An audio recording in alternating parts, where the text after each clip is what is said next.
suka pelajaran kimia. Ush. Maka sejak SMA itu ingin ke Kimia ITB, Institut Teknologi Bandung.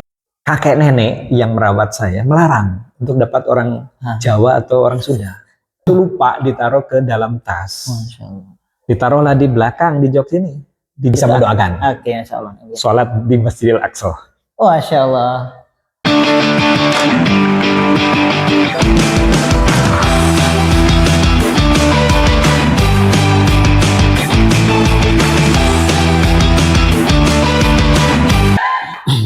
Baik, Assalamualaikum warahmatullahi wabarakatuh. Waalaikumsalam warahmatullahi wabarakatuh. Alhamdulillahirrahmanirrahim. Balik di podcast Motivasi Pikiran bersama saya Agus Setia Gunawan, dan pemateri kita juga kembaran saya namanya Agus. Kita kenal dulu monggo dengan Sinten. Baik, terima kasih Pak Agus Setia Gunawan. Agus Setia Gunawan. Saya Agus Rahmawan. Sesama Agus, jangan saling mendahului. Lebih senior beliau dari saya gitu.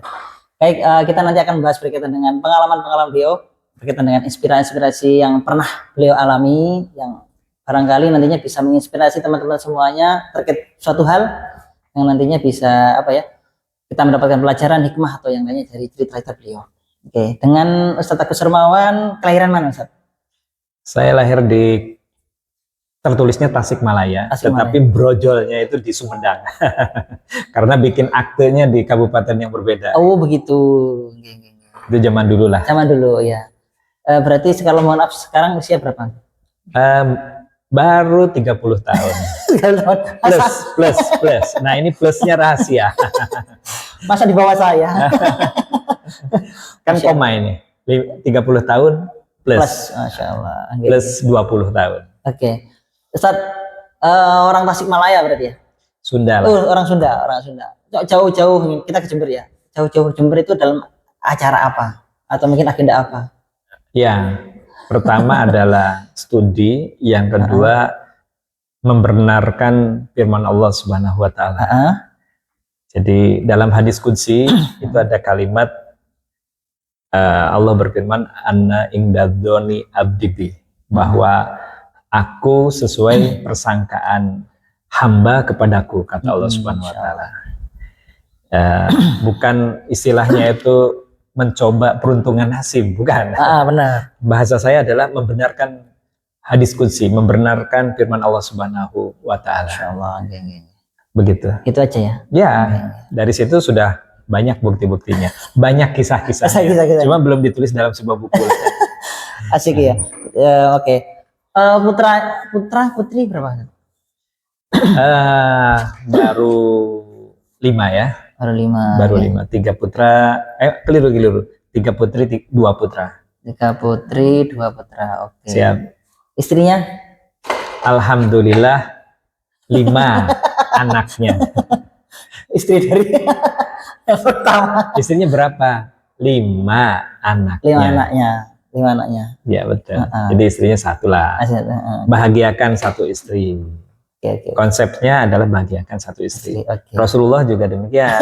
Pemirsa, sahabat sekalian, beliau tidak pernah mendua kecuali istri pertama sudah tiada. Jadi berarti itu konsepnya benar. Bahagiakan 1 istri. Ya. Kalau bukan langkahi mayat dulu, bukan. Itu kurang sopan. Benar. Bahagiakan 1 istri.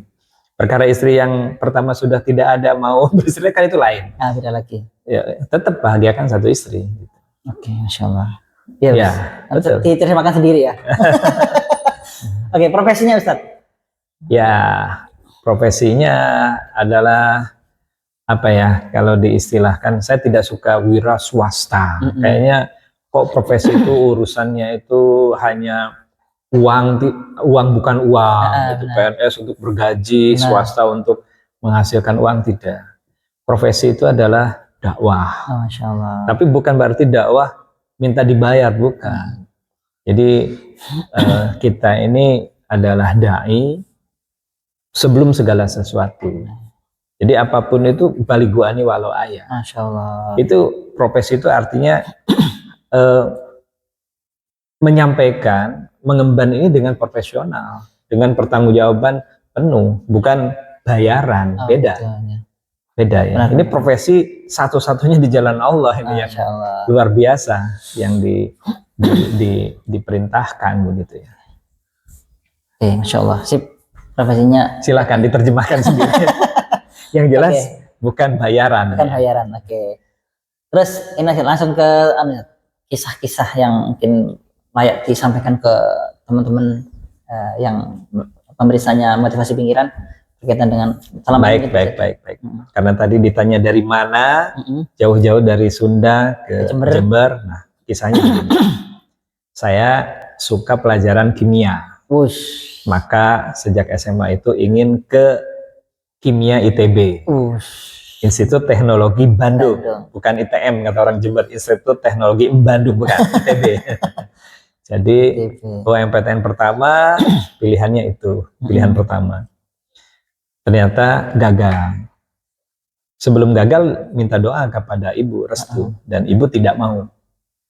Kisahnya ini di sini, nilai kisahnya. Ibu tidak mau. Kenapa? Ketika ditanyakan, ibu saya orang yang baik, orang yang solehah. Mm-mm. Beliau tidak mau mendahului kehendak Allah. Karena beliau tidak tahu apakah ITB itu yang baik Oh, untuk Masya Allah. anaknya ataupun di mana. Gitu. Mm-mm. Ya udah, gagal. Setahun nyantri dulu di Bandung Di Bandung. dengan Agim. Ada ini Agus ya, gurunya Agim. Gimana nih? Ya, Masya Kiai Allah. Haji Abdul Agim Nastiar. Kemudian yang kedua, MPTN kedua maksud saya, pilihannya itu lagi, pilihan pertama. ITB lagi. Ya, cuma karena anak pertama harus tahu diri, artinya tetap negeri itu menjadi prioritas. Oke. Makanya pilihannya ITB, UGM, baru UNED, Universitas Jember. Kenal sama UNED ya? Ya, karena kira-kira kalau di Jawa ini biaya hidup murah ya. Di Jember. Ya, setelah itu tapi tetap minta doanya kepada ibu adalah minta didoakan untuk masuk ITB. ITB dulu, Fred. Dan ini yang menakjubkan, ya, orang tua yang bijak, orang tua yang mengenal Allah begitu, beliau jawabnya nggak mau. Sedih nggak? Kira-kira ada anak gagal UMPTN pertama, masuk MPTN kedua, minta doa kepada ibunya, kalau ibunya nggak mau. Sedih nggak? Banget. Sedih banget. Tapi justru disitulah letak kebahagiaan saya. Kenapa? Disitulah pemantik moment of tune bahwa saya bersyukur punya ibu yang mengedepankan Allah Subhanahu wa Ta'ala. Kemudian saya sholat dan di sholat itu menangis, pasrah kepada Allah. Yang unik begini. Yang unik begini. Waktu itu PTN kedua kami diadakan di IKIP Bandung. Bagi Bandung. Kalau sekarang itu Universitas apa ya? IKIP itu apa sekarang? Jadi itulah. Pokoknya IKIP Bandung lah. Di hari kedua kami sholat duhur setelah selesai UMPTN. Waktu itu namanya UMPTN. UMPTN hari kedua. Kemudian ketemu teman di masjid itu, salaman, namanya Sofyan. Yan, sampai ketemu di Jember ya. Dan itu spontanitas saja. Gak sadar. Karena kita tahu, karena satu bimbingan belajar ya. Oh gitu. Satu bimbingan belajar, kita sama-sama tahu. Cuma dulu kan tahun 94 nggak ada HP, nggak ada koneksi. Iya. Jadi begitu, wallahualam ya, itu sebuah petunjuk dari Allah. Begitu selesai sholat, saya jabat tangan dia sampai, tapi bilangnya ini mulutnya itu keperucut. Nah, hati-hati ya, keperucut di masjid itu ya. Nah, hati-hati, masjid itu tempat yang barokah. Saya salami Sofyan, Yan, sampai ketemu di Jember ya. Nah, Sofyan mengiyakan juga gitu. Berarti di situ malaikatnya banyak dan mengaminkan. Hati-hati ya, masjid itu tempat yang barokah. Ini penting, kisah yang luar biasa dan ini pengalaman pribadi. Jadi ya sudah, berlalu saja karena begitu UMPTN diumumkan pun kita tidak bisa online saling memberitahu lewat WA, chat zaman sekarang kan nggak ada. Gak kebayang ada WA segala macam. Facebook pun nggak ada. Akhirnya singkat cerita ini unik juga. Setelah kami singkat cerita ke Jember, kuliah di Fakultas Ekonomi, jalan kaki lah antara Fakultas Ekonomi dengan FISIP. Nah, ternyata dari jauh kok seperti Sofyan gitu ya. Jadi begitu sampai perempatan antara FISIP dengan ekonomi itu, kita ini kayak patung gitu. Jadi saya nunjuk Sofyan begini, si Sofyan nunjuk Agus katanya. Sofyan, Agus. Saya nggak ada foto itu. Nggak ada kamera dulu. Saya nggak ada kamera itu. Masya Nggak ada Allah. kamera, nggak ada HP juga. Jadi kita kayak patung gitu. Dan terjadilah apa yang terjadi sekarang. Masya Allah. Artinya kita ditakdirkan menjadi bagian orang Jember. Ini kisahnya panjang sampai dapat orang Jember. Nanti di edisi berikutnya. Ya, ya sebenarnya di motivasi ngiran itu lebih tertariknya pada cita-cita kisah cinta. Menuju bisa ketemu istri itu beberapa orang itu viral di channel kita itu. Boleh. Mungkin spill dulu sedikit boleh kalau. Boleh tentang istri. Istri Boleh. saya orang Jember ya. Kok bisa Istri ketemu dan menikah? Nah, kisahnya juga gini. Kakek nenek yang merawat saya melarang untuk dapat orang Jawa atau orang Sunda. Kenapa ya? Entahlah itu cerita masa lalu ya. Cerita sejarah orang tua masa lalu. Tapi benar.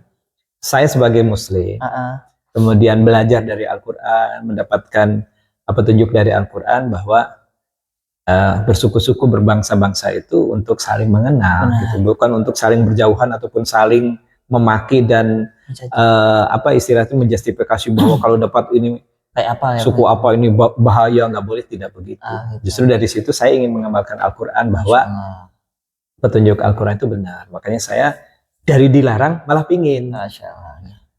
Dan terjadilah yang terjadi, saya dapat orang. Dan uniknya saya dapat istri ini ada juga kisah gini. Ya. Singkat cerita kami tidak pacaran segala macam, menikahlah dengan dia.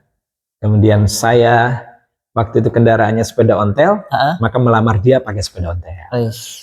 Melamar dia pakai sepeda ontel, ya sudah. Kalau mau, ayo lanjut. Kalau enggak, ya udah. Ternyata istri itu tertariknya menerimanya itu dari gara sepeda ontel itu. Kenapa? Dia menganggap bahwa ini laki-laki tulen, ini pemberani itu.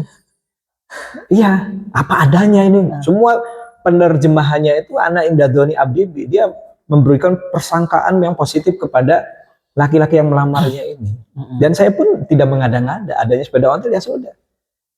Menunjukkan diri apa adanya. Tidak dalam dramatisasi sebuah keadaan. Dan itu kan bahaya. Justru sekarang anak-anak yang pacaran dan sebagainya kemudian gagal rumah tangganya, ya karena dramatisasi kehidupan yang mereka buat. Karena pacaran itu making good, packing bad. itu bahaya. Lah iya itu sudah menjadi rahasia umum. Makanya nggak boleh, karena pacaran bukan jalan Kanjeng Nabi. Benar.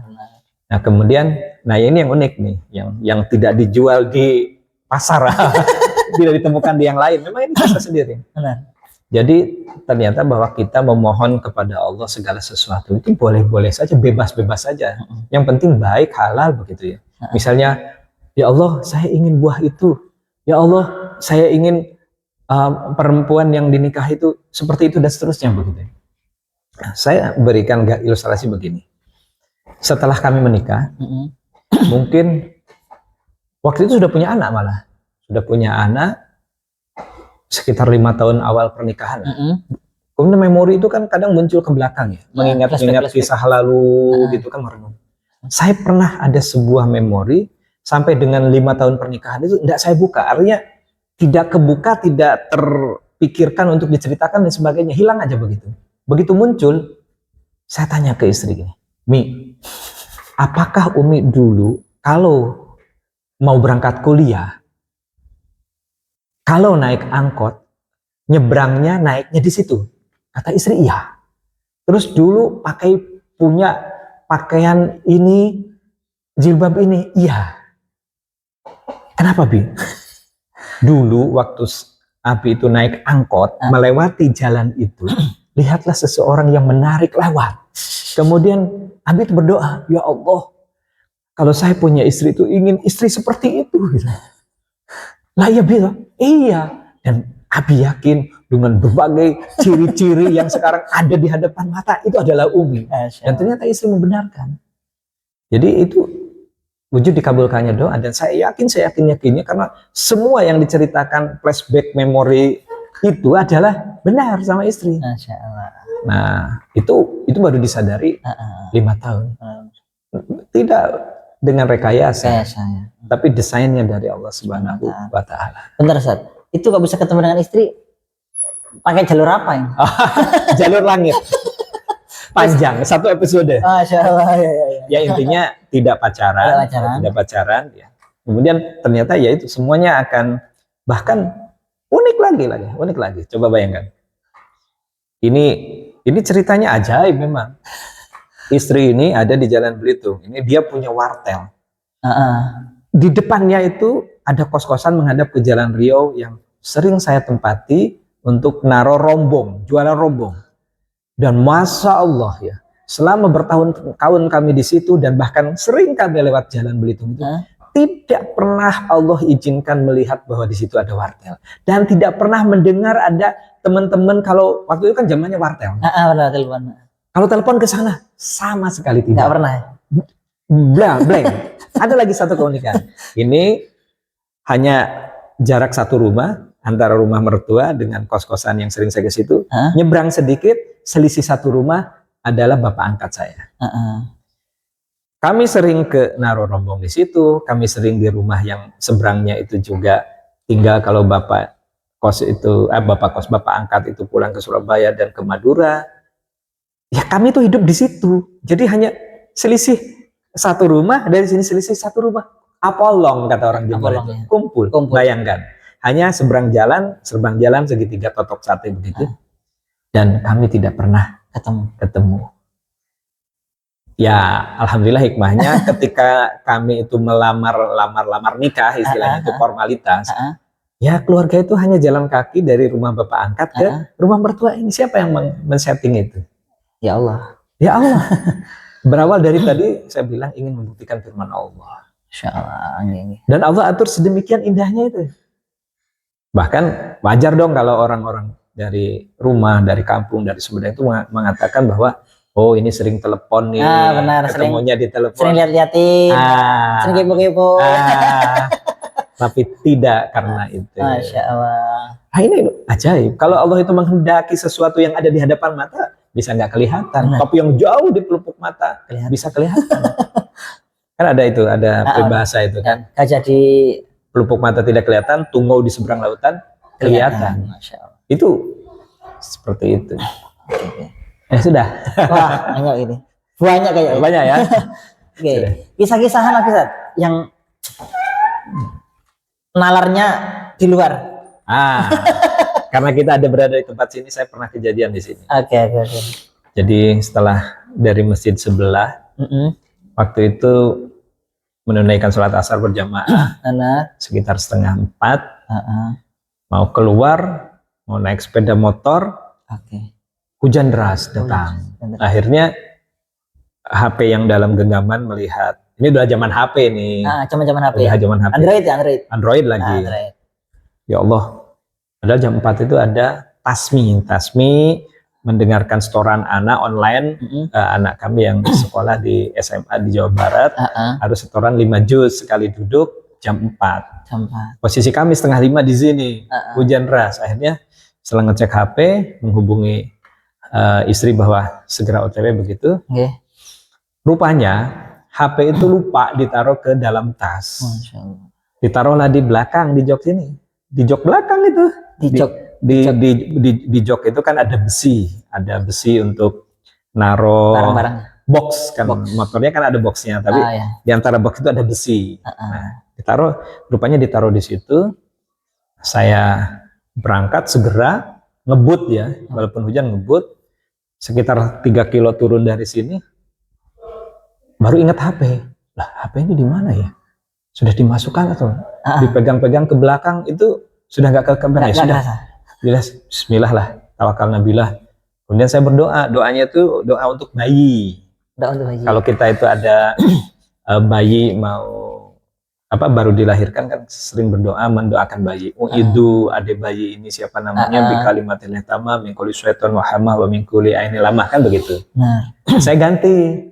Jadi uidu HP-ku bi kalimatil tama min kulli syaiton wa hamah wa min kulli aini lamah. Jadi terjemahannya, ya Allah aku perlindungan HP-ku, bukan bayi ya. Tapi kan HP juga kayak bayi kan dijaganya.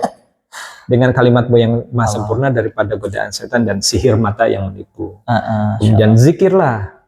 Dan yang unik, saya menikmati sekali jalan itu. Kan hujan itu dari 15 kilo ke rumah itu dari sini. Oh, Masya Allah.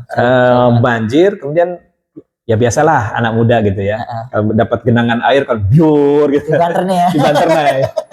Nah, betapa kaget setelah 15 km nyampe ke rumah, buka pintu gerbang, itu kira-kira jam 16 kurang 10 menit. Jadi perjalanan 20 menit. Namanya juga ngebut ya. Nah, kayaknya ngejar waktu ya. Ngebutnya bukan ngebut sembarang ngebut. Benar. Ngebut sambil zikir. Jangan salah ya, ini bukan ngebut benjut ya. Nah, kemudian buka gerbang, lihat ke belakang, Masya Allah HP-nya masih ada di belakang itu. Masih nempel di belakang itu. Nempel. Itu pakai penempel kan? Ya enggak lah. Makanya itulah. Ini logika manusia. Jangankan 15 kilo. 1 meter, 2 meter, 10 meter ya sudah jatuh. Iya. Sudah jatuh. Kira-kira ada genjolan nggak, Ustaz? Genjolan.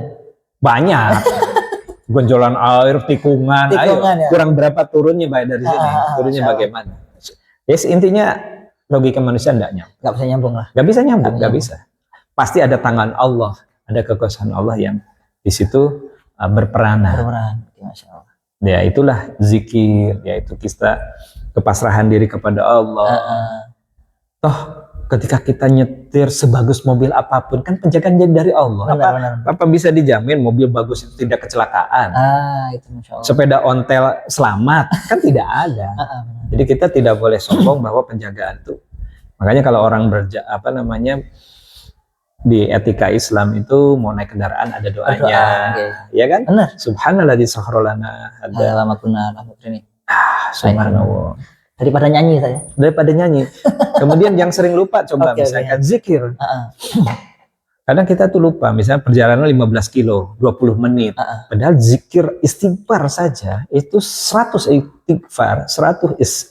istighfar itu hanya 1 menit.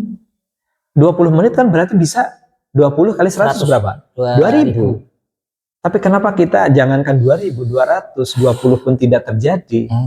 Karena amal soleh itu tidak terlaksana bukan karena tidak ada kesempatan, tetapi karena kurang niat dari pelakunya. Waspadalah. Bang Nafi. Lu bukan Bang Soleh. Bang Soleh. Siap. Bang Nafi biar urusannya Bang Nafi. Ini Bang Soleh. Sekali lagi ya saya ulang. Amal soleh tidak terlaksana bukan karena tidak adanya kesempatan, tetapi karena kurang niat dari pelakunya. Waspadalah. Silakan. Istighfar tadi itu contohnya. Siap. Coba di lampu merah. Misalnya lampu merah 1 menit kan banyak tuh. Benar. Apakah dipakai untuk istighfar atau dilihat tangan kiri, bahkan ngerasani orang ataupun merasakan ada yang nyalip, kemudian siap-siap banter? Itu tergantung cara pandang kita, tergantung mindset kita.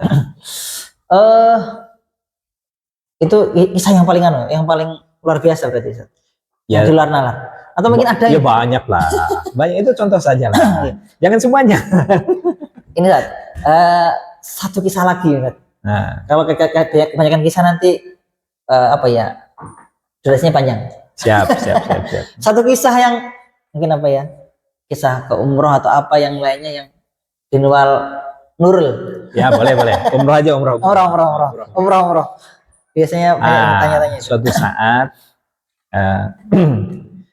kami sedang umroh dan umroh itu mendampingi sahabat kami yang tunanetra. Tunanetra. Nah, ketika membawa tunanetra, maka pandangan kami, ingatan kami itu kepada Rasulullah dan kepada sahabat Rasulullah yang tunanetra, yaitu yang bernama Abdullah bin Umi Maktum. Masya Allah. Maka saya dalam hati sampaikan, ya Rasulullah, saya membawa Abdullah bin Umi Maktum. Karena bagaimana ya,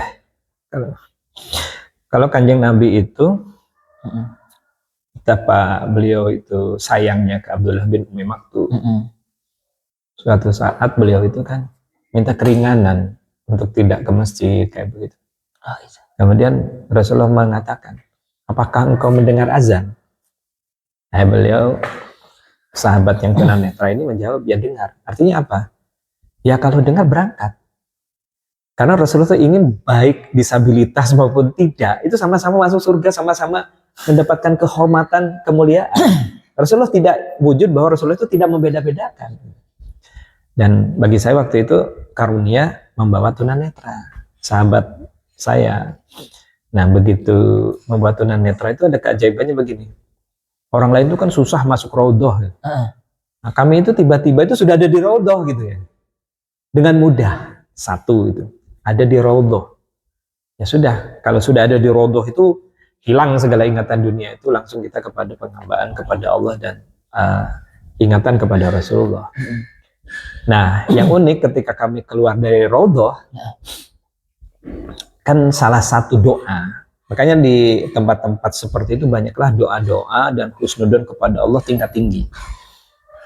Doa kami itu begini, ya Allah, saya tidak tahu di mana Rasulullah dan para sahabat terbaik itu sujud, menengadahkan tangan. Titiknya itu sudah gaib. Artinya, ya kalau raudhah kan jelas sih. Tapi kan kita tidak tahu persisnya di mana letak-letak Rasulullah sujud, menengadahkan doa.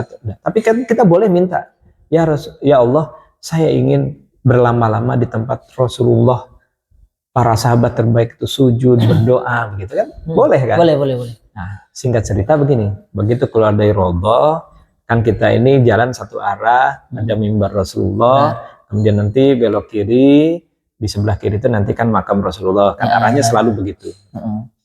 Orang sangat berjumlah, sangat banyak gitu. Aneh sekali apa? Ketika kami menuntun sahabat yang tunanetra ini mau keluar sesuai dengan arah itu, ada satu orang itu melawan arus dari situ datang ke sini sambil mengasih isyarat. Nah, saya nggak ngeh gitu, apa maksudnya gitu. Ya sudah jalan lagi gitu. Orang itu balik ke sana, ke arah yang sama, tapi balik lagi menghampiri kita kedua kalinya. Menunjuk ke arah itu, kemudian bukan. Menunjuk ke arah itu, kemudian setelah tadi, Masya Allah, ini kan mimbar Rasulullah gitu. Masya Allah. Otomatis kan kalau beliau mimbar, di bawahnya kan tempat beliau untuk berdoa, mengamini dan seterusnya kan. Akhirnya wah, Allahu Akbar. Langsung ke situ. Belok berarti ya? Iya. Mau masuk ke situ, semua orang itu sama askar itu disuruh pulang, suruh pergi. Ya. Kita di situ mau pergi gak boleh. Kan suruh lama-lama, sudah di sini bagus. Gitu. Kita mau pergi gak boleh sama askar itu. Orang lain suruh pergi. Sejak awal kita sebelum masuk maupun setelah kita ada di dalam, orang lain dihalau suruh keluar. Kita tidak boleh keluar. Sama askar suruh lama-lama berdoa. Masya Allah. Dan unik lagi di situ, selalu ada cara Allah membuat keunikan. Saya kan orang Sumedang. Benar. Ada orang di sebelah itu yang dibiarkan sama askar, ada mungkin berapa orang, mungkin 5 orang gitu. Benar. Berdoa pakai bahasa Sunda. Dan saya tanya, orang Sumedang. Saya orang Sumedang, bisa ketemu di situ. Coba, dari sekian juta orang gitu. Dan saya tidak, sampai sekarang lupa. Tidak minta nomor HP, Sumedangnya mana, udah hanya kenalan saat itu. Karena apa? Ingatan kita sudah fokus kepada Allah, ibadah kepada Allah, kepada kegembiraan ini, bukan gembira. Kayaknya nggak penting gitu loh. Ngurus alamat, minta nomor HP itu nggak penting. Nggak penting banget. Nggak penting. Lebih baik kita ini, ya itulah kita gambaran barangkali. Kita kan sering, ada pejabat minta nomor HP, ada artis minta nomor HP. Tapi kita lupa apa sih password apapun nomor atau lain yang bisa nyambung kepada Allah. Benar. Apa? Ya doa. Benar. Ya apa? Ya husnudzon kepada Allah, gitu ya. Itu adalah sambungan langsung kita kepada kan sudah ada jelas nih, ana inda dzoni abdi. Itu kan sambungan langsung. Itu sebenarnya nomor kontak Allah. mohon maaf, ini tidak boleh, kita tidak boleh begitu. Artinya petunjuk-petunjuk Allah itu adalah saluran-saluran langsung, hotline kita nyambung kepada Allah. Misalnya yang lain tahajud, waktu-waktu itu kan online kepada Allah. Tapi kita tidur, kita mendengkur, bangun untuk mematikan alarm. Sip. Betul nggak? Tersangkanya banyak nih. Tersangkanya banyak. Ya, itulah kalau umroh. Ya cukup itulah. Banyak lagi, paling nggak cukup kan? Cukup perjalanan. Satu tadi kisah perjalanan ke sini, yang kedua kisah nikah, istri, yang ketiga umroh. Oke, banyak. Terakhir Ustaz, impian. Oh masih ada terakhir. Impiannya. Terakhir aja, impiannya Ustadz yang mungkin perlu disampaikan atau enggak? Boleh, boleh. Enggak, impian jenengan yang belum pernah kabul mungkin kita juga Bisa mendoakan. Oke, insya Allah. Sholat di Masjidil Aqsa. Oh, Masya Allah. Zaman-zaman sekarang ya, sholat Masjidil Aqsa bisa murah ya. Yakin bisa, insya Yakin Allah. insya Allah. Oke. Sama siapa berangkatnya? Ya, sama istri dong. Enggak sama saya. Doa sendiri. Nanti berangkat dulu sama istri, saya doakan Masya sana Allah. guys. Oke. Doakannya di sana. Manggilnya di sana. Amin amin. Sudah haji Ustaz? Belum. Oke. Tapi sudah dapat porsi haji. Insya Allah. Insya Allah. Semoga dipercepat Ustaz. Insya Allah. Amin. Semoga Amin. dimudahkan Amin. hajinya dan Al-Aqsa tergapai. Amin. Amin. Oke, jangan lupakan doa saya Amin. sama teman-teman yang komentar di Ya. Ana indadoni abdi. Oke. Berprasangka baik, bermohon baik, berpikiran baik, berniat baik kepada Allah, maka Allah pun juga akan menghantarkan kita dengan kebaikan-kebaikan, karena jaminannya itu begini, apa namanya itu, innallaha lama'al muhsinin, sesungguhnya Allah pasti selalu bersama-sama orang-orang yang berbuat baik dimulai dari niat baik, Benar. berprasangka baik. Benar. Itu jaminan akan bersama Allah. Dan itu sumpah Allah di banyak kesempatan di ujung-ujung ayat biasanya begitu. Innallaha lama'al muhsinin. Oke. Ya, banyak. Baik teman-teman, itu podcast kita. Kalau berlama-lama bercerita kayaknya sudah durasinya terlalu kelamaan nanti kalau ngupload ya. Siap. Oke, kita lagi ketemu dengan kegiatan lain dan ustadz lain atau orang-orang yang menginspirasi yang lain. Terima kasih. Jangan lupa like, comment, subscribe di channel kita Motivasi Pemikiran. Assalamualaikum warahmatullahi wabarakatuh. Waalaikumsalam warahmatullahi wabarakatuh.